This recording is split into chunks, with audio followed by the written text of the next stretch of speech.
इस वीडियो में मैं ब्लू होस्ट के बारे में रिव्यू करने वाला हूँ। ब्लू होस्ट इंडिया मेरे खुद के एक्सपीरियंस के बेस पे। तो ब्लू होस्ट इंडिया जो है वो bluehost.com से डिफरेंट है। जिन्हें नहीं पता उन्हें बता देता हूँ। दोनों में बेसिक डिफरेंसेस कुछ हैं जो मैं आपको आगे बताऊंगा वीडियो में, लेकिन इसे बेसिकली ऐसा समझो कि ब्लू होस्ट इंडिया जो है bluehost.in जो ऑप्शन है वो इंडियन ऑडियंस के लिए बनाया गया है या इंडियन कस्टमर्स के लिए बनाया गया है। और इस वाले में रिव्यू करने वाला हूँ bluehost.in की, जो कि ब्लू होस्ट इंडिया है। जिन्हें नहीं पता उन्हें बता दो कि ब्लू होस्ट 2003 में फाउंड करी गई थी एंड देन एक्वायर्ड की गई थी EIG ग्रुप के द्वारा, जो कि उसके बाद फिर से किसी और कंपनी ने उसे एक्वायर किया एंड देन अभी न्यू फोल्ड डिजिटल के नाम से ये कंपनी है, जहां पे आपको ब्लू होस्ट और ऐसे कुछ पॉपुलर कंपनीज जैसे कि बिग रॉक, होस्टगेटर वगैरह आपको उसके अंडर पे काम करते हुए दिखती है। वैसे तो ब्लू होस्ट के बारे में काफी सारी चीजें आई थी जब EIG ने इसे एक्वायर किया था। बहुत सारे प्रॉब्लम्स आए थे, बट क्या वो प्रॉब्लम्स अभी तक है एंड क्या आपको ये होस्टिंग लेनी चाहिए या नहीं लेनी चाहिए, अगर ये आपको जानना है तो पूरा वीडियो जरूर देखना। सबसे पहले स्टार्ट करते हैं bluehost.in और bluehost.com में क्या अंतर है इसके बारे में बताकर। तो bluehost.com बेसिकली इंटरनेशनल ऑडियंस के लिए बनाया गया है एंड bluehost.in जो है वो इंडियन कस्टमर्स के लिए बनाया गया है। तो ये स्टार्ट इसलिए की गई थी क्योंकि इंडिया में ज्यादातर लोगों के पास या तो क्रेडिट कार्ड नहीं होती है एंड ज्यादातर लोगों के पास पेपाल अकाउंट ये सब नहीं होते, या डेबिट कार्ड लगभग होती है सबके पास, बट वो भी ऐसे डेबिट कार्ड नहीं होते जो इंटरनेशनली एक्सेप्ट हो या इंटरनेशनल पेमेंट ऑप्शंस पे भी काम करे। तो इस तरह के डेबिट कार्ड वगैरह इंडियन कस्टमर्स के पास नहीं होते थे, जिसकी वजह से ब्लू होस्ट ने ये सॉल्यूशन निकाला कि इसे एक अलग ही कंपनी बना दिया जाए, ब्लू होस्ट इंडिया बना दिया जाए सेपरेटली, और वहां पे इंडियन कस्टमर्स को इंडियन पेमेंट ऑप्शंस दिया जाए। तो वही डिफरेंस है, मेजर डिफरेंस तो वही है। एंड ऑफकोर्स होस्टिंग वगैरह में भी डिफरेंस है, हालांकि वो लोग क्लेम करते हैं कि ये बिल्कुल सिमिलर है, बट ऐसा नहीं है। मुझे पर्सनली मैंने खुद का जो एक्सपीरियंस किया, मैंने जो टेस्ट वगैरह किया, उससे डिफरेंस पता चलता है। तो हालांकि वो कहते हैं कि सेम सर्वर वगैरह आपको मिलता है bluehost.com में जो मिलता है वही, बट ऐसा नहीं है, बहुत ही डिफरेंट है। और इसी वजह से प्राइस में भी डिफरेंस है। bluehost.in पे आपको सेम होस्टिंग सस्ते में मिलती है और bluehost.com पे सेम होस्टिंग आपको महंगी पड़ती है। तो प्राइसिंग में भी डिफरेंस है, जैसे कि आप देख सकते हो। और ऑब्वियसली ये सेम सर्वर को लेके प्राइसिंग डिफरेंस ऐसा तो हो नहीं सकता, तो ऑब्वियसली आपको यहाँ पे थोड़ा सा डिफरेंस देखने को मिलता है। तो bluehost.in पे ऐसा क्या बेनिफिट होगा जो आपको bluehost.com पे नहीं होगा? तो नंबर वन तो वही बात है कि पेमेंट ऑप्शंस का आपको डिफरेंट ऑप्शंस मिल जाते हैं bluehost.in पे। तो जैसे कि आप INR में पेमेंट करोगे, सबसे पहली बात US डॉलर का झमेला नहीं है, एंड दूसरा आपको यहाँ पे जितने भी इंडियन पेमेंट ऑप्शंस है ना, सारे के सारे मिल जाते हैं। आप चाहो तो वॉलेट से पे करो, पेटीएम वगैरह है ना, या फिर UPI से पे कर लो, या फिर रुपे डेबिट कार्ड से पे कर लो, जो कि ऑलमोस्ट हर किसी के पास है। UPI भी ऑलमोस्ट हर कोई यूज करता है। तो बेसिकली यहाँ पे आपको परचेस करना काफी आसान हो जाता है bluehost.in से। और वहीं पे आप bluehost.com पे जाओगे तो आपको इंटरनेशनल डेबिट कार्ड या इंटरनेशनल क्रेडिट कार्ड इस्तेमाल करना पड़ेगा, जो कि ज्यादा लोगों के पास नहीं होता। अभी भी 10 में से 9 लोगों के पास ना तो प्रॉपर क्रेडिट कार्ड है और ना ही पेपाल अकाउंट इंडिया में। यही रीजन है bluehost.in या bluehost इंडिया के होने का, और आगे इसके बारे में और भी डिटेल में जाने के। अब बात करते हैं कुछ रीजंस का कि क्यों आप bluehost इंडिया के तरफ जाना चाहोगे। खैर, नंबर वन रीजन है कि ये wordpress.org पे ऑफिशियली रेकमेंडेड होस्टिंग है। ऑब्वियसली bluehost काफी पॉपुलर नाम है, बहुत ही पॉपुलर नाम है और बहुत ही ओल्ड होस्टिंग है, बहुत टाइम से चल रही है। 2003 आई थिंक मैंने बताया था कुछ देर पहले कब फाउंड की गई थी, तो बहुत ही पहले से चल रही है एंड बहुत ही नामी होस्टिंग है। बीच में थोड़ी प्रॉब्लम हुई थी, बट अभी भी पॉपुलर है एंड आगे भी आई थिंक ऑलमोस्ट सबसे ज्यादा पॉपुलर होस्टिंग में से एक रहने वाली है। तो इस वजह से ये बहुत ज्यादा रेकमेंड होती है। एंड wordpress.org जो वेबसाइट है, यानी कि वर्डप्रेस का जो ऑफिशियल वेबसाइट है, वहां पे भी इसे नंबर वन पोजीशन पर रेकमेंड किया जाता है। तो ऑब्वियसली इसकी वजह से ये एक रीजन बन जाता है कि आप इस होस्टिंग की तरफ देखेंगे। बाय द वे, bluehost के साथ साथ wordpress.org पे ऑफिशियली जो दूसरे और तीसरे होस्टिंग रेकमेंड किए जाते हैं वो है ड्रीम होस्ट और साइटग्राउंड भी मैंने पहले भी यूज किया हुआ है, उसके बारे में मैंने वीडियो बनाया था बहुत सारा, है ना। मैं बहुत ज्यादा रेकमेंड करता था, अगर आपको याद होगा तो, बट अभी बहुत महंगा हो गया है वो, तो अभी मैं वो रेकमेंड नहीं कर सकता। बट आप bluehost इंडिया या ड्रीम होस्ट दोनों में ही जा सकते हैं अगर आपको wordpress.org की रिकमेंडेशन पे जाना है तो। bluehost इंडिया या US में भी जा सकते हो, US थोड़ा सा बेटर लगता है मुझे। एंड उसके बाद ड्रीम होस्ट सेकंड ऑप्शन है जो कि यहाँ पे रेकमेंड किया गया है, तो आप उसमें भी जा सकते हैं। दोनों का ही लिंक आपको डिस्क्रिप्शन पे मिल जाएगा। अब नेक्स्ट ऑप्शन है फ्री डोमेन। फ्री डोमेन की वजह से भी बहुत सारे लोग जाते हैं, बट मुझे पर्सनली ये समझ में नहीं आता। ये तो एक मार्केटिंग गिमिक है ऑब्वियसली, जहाँ पे भी लोगों को फ्री दिखता है वो लोग चले जाते हैं, बट मैं पर्सनली रेकमेंड करता हूँ कि आप फ्री डोमेन की वजह से मत जाओ। बट बहुत सारे लोग फ्री डोमेन की वजह से ही देखते हैं ब्लू होस्ट को, तो इसलिए मैं बताना चाहता हूँ यहाँ पे। और बहुत सारे ब्लॉगर्स या एफिलिएट मार्केटर्स जो होते हैं वो भी फ्री डोमेन को कुछ ऐसा प्रमोट करते हैं जैसे कि बहुत बड़ा ही कांड हो गया, बट ऐसा कुछ नहीं है। फ्री डोमेन को मत देखना, होस्टिंग की क्वालिटी देखना फ्री डोमेन, लेकिन लोग देखते हैं इसलिए मैं इस पॉइंट को भी यहाँ पे इंक्लूड कर रहा हूँ। तो आपको एक 1 ईयर की फ्री डोमेन मिलती है बेसिकली, और आपको प्राइवेसी के लिए लेकिन यहाँ पे पे करना पड़ता है ब्लू होस्ट पे, जो कि अराउंड 300-400 रुपए पड़ेगा पर ईयर। तो एक ही बात होगी, 300-400 रुपए में आप डोमेन भी खरीद सकते हो। अगर आप नेम चिप वगैरह पे जाओ तो 300-400 रुपए में आपको फर्स्ट ईयर की डोमेन ऐसे भी मिल जाएगी, और प्लस आपको प्राइवेसी प्रोटेक्शन जिसके लिए यहाँ पे ब्लू होस्ट पे आपको एक्स्ट्रा पे करना पड़ेगा वो फ्री में मिल जाएगी। तो फ्री डोमेन बस मार्केटिंग गिमिक है, इस पे ध्यान मत देना। अगर आपको जेन्युइनली फ्री डोमेन चाहिए तो आपको मिलेगी ड्रीम होस्ट पे, होस्टिंगर पे भी मिलती है, and host Armada I think उस पे भी मिलती है। तो ये 3 होस्टिंग आई थिंक ऐसी होस्टिंग है जहाँ पे आपको सच में फ्री डोमेन मिलती है, यानी कि आपको जो प्राइवेसी प्रोटेक्शन के नाम पे जो एक्स्ट्रा चार्ज होता है वो भी नहीं पे करना पड़ेगा। तो एक्चुअल फ्री डोमेन अगर आपको चाहिए तो ड्रीम होस्ट में जा सकते हो, और उसके साथ साथ होस्टिंगर पे भी आई थिंक मिलती है, और उसके बाद होस्ट अर्माडा पे भी I think completely free domain मिलती है। ब्लू होस्ट में ऐसा नहीं है, आपको प्राइवेसी के नाम पे करना पड़ेगा और बात बराबर की हो जाती है। नेक्स्ट चीज है फ्री SSL। अभी फ्री SSL उतनी बड़ी बात नहीं रही, पहले थी, हर होस्टिंग पे फ्री SSL नहीं मिलती थी इजीली, आपको इंस्टॉल करना पड़ता था अलग से। लेट्स इनक्रिप्ट करके है एक सर्विस, वहां से आपको इंस्टॉल करना पड़ता था मैनुअली cPanel के थ्रू, बट अभी ऑलमोस्ट हर होस्टिंग पे फ्री SSL मिलती है आपको, लेट्स इनक्रिप्ट की ही मिलती है और ऑटोमेटिकली इंस्टॉल वगैरह हो जाती है। तो ये बहुत ही अच्छी फीचर है एक, एंड इसके लिए भी आप यहाँ पे जाना चाहोगे, लेकिन ये कोई बहुत बड़ा फीचर नहीं है। अभी हर होस्टिंग पे आपको फ्री SSL मिल जाती है, ऑटोमेटिकली इंस्टॉल्ड मिल जाती है। नेक्स्ट है अप टाइम। तो अप टाइम मैंने जो नोटिस किया है ब्लू होस्ट इंडिया का, वो काफी अच्छा है कंपेयर टू दूसरे शेयर्ड होस्टिंग से। तो काफी ठीक ठाक मुझे लगा, जितने भी प्राइस आप पे कर रहे हो उसके हिसाब से काफी अच्छा इसका अप टाइम मुझे देखने को मिला है। तो डेफिनेटली आप इसे परचेस कर सकते हो उसके लिए। उसके बाद नेक्स्ट है गुड सिक्योरिटी। तो सिक्योरिटी को लेके मैंने ब्लू होस्ट के बारे में कभी भी कुछ सुना नहीं है कि सिक्योरिटी वाली प्रॉब्लम हो गई, तो ऐसा कोई कभी भी मैंने नोटिस नहीं किया ब्लू होस्ट के साथ, पर्सनली भी नोटिस नहीं किया या किसी और को भी कहते हुए नहीं सुना है। होस्टिंगर के बारे में मैंने सुना था कि सिक्योरिटी इश्यूज हुए कभी कभी, बट ऐसे मैंने ब्लू होस्ट के बारे में एक बार भी नहीं सुना है। तो सिक्योरिटी भी बहुत अच्छी है, उसके लिए भी आप यहाँ पे ब्लू होस्ट इंडिया ऑप्शन को देख सकते हो।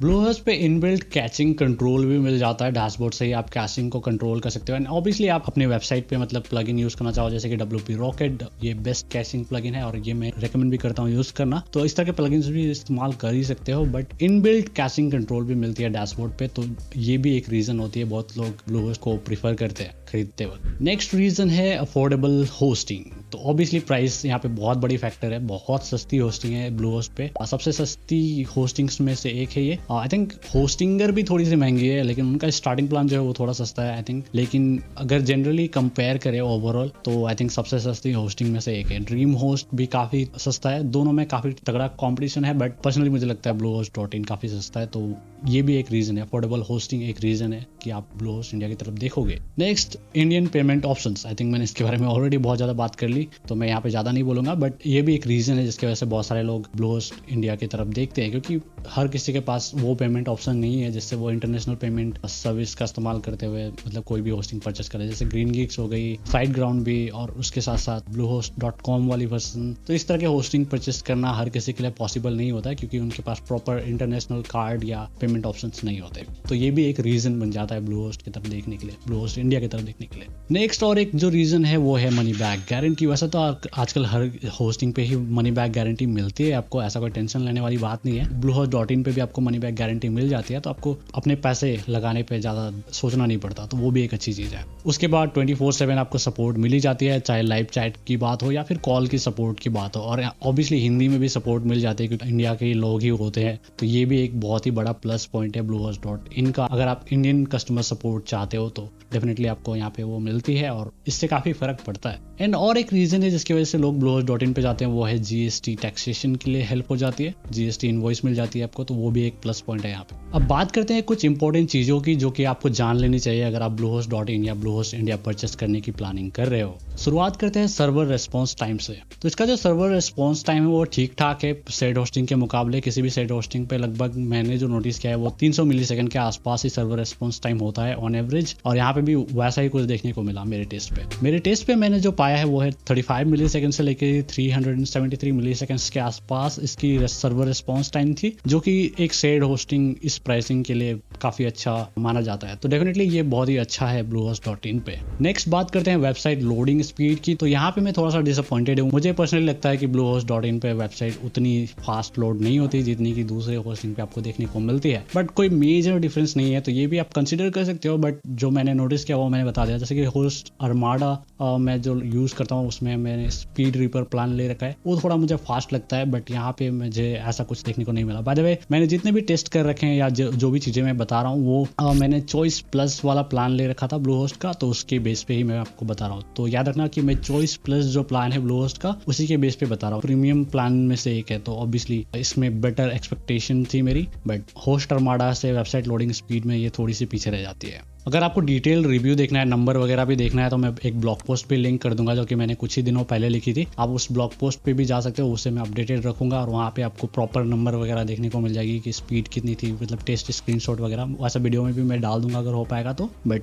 आपको वहाँ पे सारी चीज़ें डिटेल में मिल जाएगी अगर आप देखना चाहते हो तो। वेबसाइट अप टाइम या सर्वर अप टाइम के बारे में हमने ऑलरेडी बात कर ली। अप टाइम के मामले में ये बहुत ही अच्छी होस्टिंग है इस प्राइस में, एंड डेफिनेटली उसके लिए आप इसे कंसिडर कर सकते हो। यहाँ पे मैंने कोई भी प्रॉब्लम नोटिस नहीं करी है, बट हाँ जब डाउन टाइम हुई थी थोड़ा लंबा डाउन टाइम था, बट डेफिनेटली ये काफी अच्छा अप टाइम देता है। और लोड टेस्ट की बात करूँ तो लोड टेस्ट में मैंने नोटिस किया है कि ये थोड़ी सी फेलियर रेट बढ़ जाती है जब बहुत सारे विजिटर्स आते हैं, बट अगर आप शुरुआत कर रहे हैं, आपकी न्यू वेबसाइट है, तो आपको कोई भी दिक्कत देखने को नहीं मिलेगी। वैसे लोड टेस्ट इन्हें डेफिनेटली इंप्रूव करना चाहिए। लोडिंग को इन्हें ठीक से बैलेंस करना नहीं आता, मतलब ठीक से बैलेंस नहीं हो पाता है bluehost.in पे, बट आई थिंक ये इंप्रूव हो सकती है फ्यूचर में, एंड आप इसे कंसीडर कर सकते हो अगर आपकी न्यू वेबसाइट है और आपकी वेबसाइट में बहुत ज़्यादा ट्रैफिक नहीं आती है। तो अगर बहुत ज़्यादा ट्रैफिक आती है तो दूसरे ऑप्शंस पे आपको कंसीडर करना चाहिए। डेटा सेंटर्स की बात करें तो आपको शेयर्ड होस्टिंग पे 2 डेटा सेंटर्स मिलते हैं, एक तो यूएस और इंडिया। इन दोनों ऑप्शंस में से आप चुन सकते हो। बाकी दूसरे जितने भी होस्टिंग्स हैं उसमें आपको सिर्फ एक ही ऑप्शन मिलता है जो कि यूएस का डेटा सेंटर है। अब बात करते हैं आईनोड काउंट की। तो यहाँ पे आईनोड काउंट जो है वो बहुत ही कम मिलता है, बहुत ही कम, 50,000 पर cPanel अकाउंट, जो कि बहुत ही कम है और ये बहुत क्विकली मतलब खत्म होने लगता है। वो जो अनलिमिटेड स्टोरेज, अनलिमिटेड वेबसाइट ये सब बोलते हैं ना, ये सब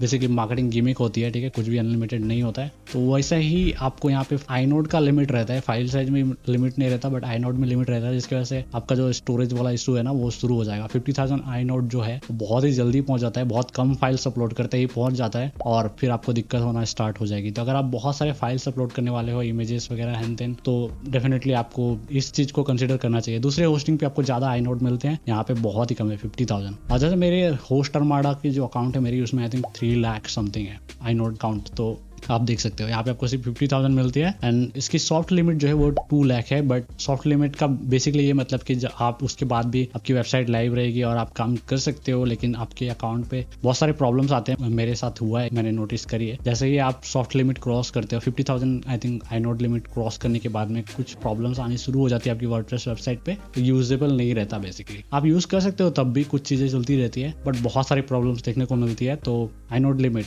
याद रखना कि आप अगर बहुत सारे फाइल्स अपलोड करने वाले हो तो मुझे नहीं लगता कि आपको ये होस्टिंग लेनी चाहिए। उनके प्रो अकाउंट पे लिमिट जो है वो 3 लाख की है, बट वो आपको होस्ट अर्माडा पे shared hosting, basic shared hosting पे ही मिल जाती है। तो देख लेना आपके लिए जो सही रहे।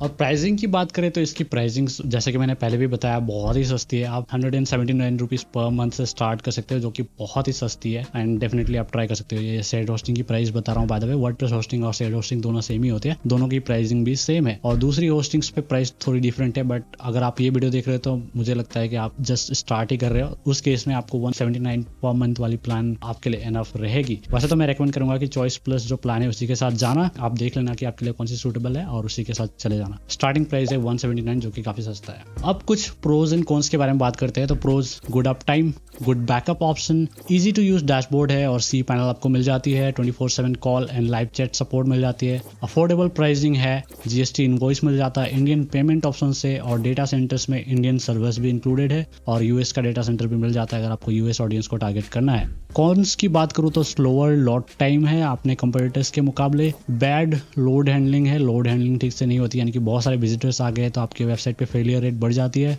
उसके बाद less choice of data centres, आपको 2 ही ऑप्शंस मिलते हैं। उसके बाद कस्टमर सपोर्ट उतना अच्छा नहीं है, थोड़ा स्लो भी है, प्लस उतने एक्सपर्ट लोग नहीं है, ठीक है, थोड़ा दिक्कत होता है। उसके बाद लो आईनोड काउंट होता है 50,000। उसके बाद टेम्परेरी डोमेन सेटअप करना बहुत डिफिकल्ट है यहाँ पे, तो टेम्परेरी डोमेन नहीं मिलती बेसिकली। पर कर सकते हो अगर आप चाहो तो, टेस्टिंग वगैरह के लिए टेम्परेरी डोमेन सेटअप कर सकते हो। और माइग्रेशन जो है सिर्फ एक माइग्रेशन फ्री मिलती है, बाकी के लिए आपको पे करना पड़ता है। तो ये कुछ कॉन्स हैं। तो ओवरऑल मैं बताऊं तो मुझे पर्सनली ठीक ही लगता है अगर आपको जस्ट स्टार्ट करना है तो। बट अगर आप अफोर्ड कर सकते हो या फिर आप इंटरमीडिएट लेवल पे हो तो मैं डेफिनेटली कुछ दूसरे होस्टिंग ट्राई करने के लिए कहूँगा, जैसे कि होस्ट अर्माडा हो गई और ड्रीम होस्ट, वो भी ट्राई कर सकते हो। By the way dream host और bluehost.in काफी सिमिलर है, आप दोनों में से कुछ भी चॉइस कर सकते हो। bluehost.in जैसे मैंने अभी इसी वीडियो में बता दिया कि आपको किस मामले में सेलेक्ट करना चाहिए और किस मामले में नहीं, तो देख लेना आपके लिए क्या सही रहता है। पर्सनली मुझे नहीं लगता कि किसी को प्रॉब्लम होगी अगर आप जस्ट स्टार्ट कर रहे हैं और bluehost.in पे आप लेते हो वेबसाइट, बट एक टाइम के बाद आपको डेफिनेटली दूसरे होस्टिंग पे ध्यान देना चाहिए। तो बस यही था मेरा ओपिनियन। अगर आपको और भी डिटेल वर्डप्रेस ट्यूटोरियल वीडियोस देखना है या वर्डप्रेस ट्रेनिंग पे फोकस करना है तो इस वीडियो को जरूर देख लेना। मैं मिलता हूँ आपसे अगले वीडियो में। Thank you.